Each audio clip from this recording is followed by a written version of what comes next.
மாண்புமிகு உறுப்பினர் திரு PLA ஜெகநாத் மிஸ்ரா அவர்கள். மாண்புமிகு பேரவைத் தலைவர் அவர்களே, எங்கள் தேனி மாவட்டம் மேகமலை வருசநாடு பகுதியில் சுமார் 98 கிராமங்களில் 12,000க்கும் மேற்பட்ட மக்கள் வசித்து வருகிறார்கள். இது அந்த மண் அவர்களுடைய மண். அவர்கள் பூர்வகுடி மக்கள் காலங்காலமாக அந்த பகுதியிலே வாழ்ந்து வருகிறார்கள்.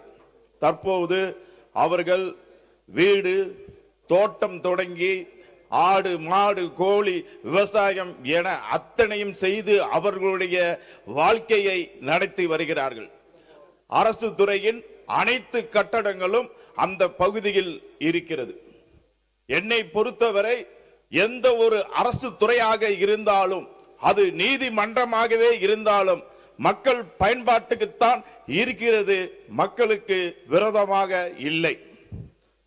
ஒரு காலகட்டத்தில் 98 கிராமங்களில் வாழும் 12,000 மக்களை வெளியேற்றுவது எந்த விதத்திலும் ஏற்றுக்கொள்ள முடியாது.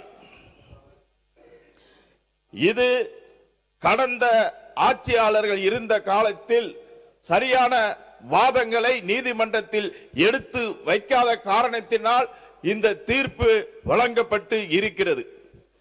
எனவே நம்முடைய அரசு, மக்களை காக்கக்கூடிய அரசு, தகுந்த சீராய்வு மனுவினை சரியாக எடுத்து வைத்திட வேண்டும் என்று கூறிக்கொண்டு, எங்களுடைய பொறுப்பு அமைச்சர் இது சம்பந்தமாக பத்திரிகையாளர் சந்திப்பில் எந்த விதத்திலும் மக்கள் வெளியேற்றப்படாமல் சீராய்வு மனுவினை நீதிமன்றத்திலே தாக்கல் செய்வோம் என்பதை கூறியிருக்கின்றார்.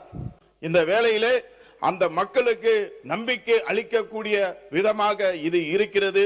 மேலும் நம்பிக்கை ஊட்டக்கூடிய வகையிலே எங்கள் தேனி மாவட்டம் மேகமலை வருசநாட்டு மக்களுக்கு நமது அரசு நம்பிக்கை ஊட்டக்கூடிய வகையிலே இந்த சட்டமன்றத்திலே நம்முடைய சீராய்வு மனுவை பற்றி மாண்புமிகு அமைச்சர் அவர்கள் பதிலளிக்க வேண்டி அமர்கின்றேன். நன்றி.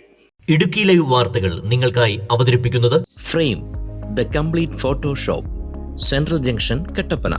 രൂപങ്ങൾ, രൂപക്കൂടുകൾ, high quality LED photos വാറന്റിയോടുകൂടി.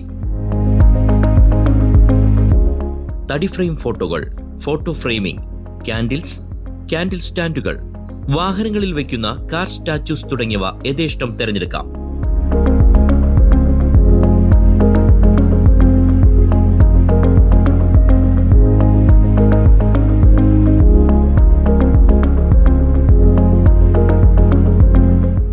Frame the complete Photoshop, central junction, Kattappana.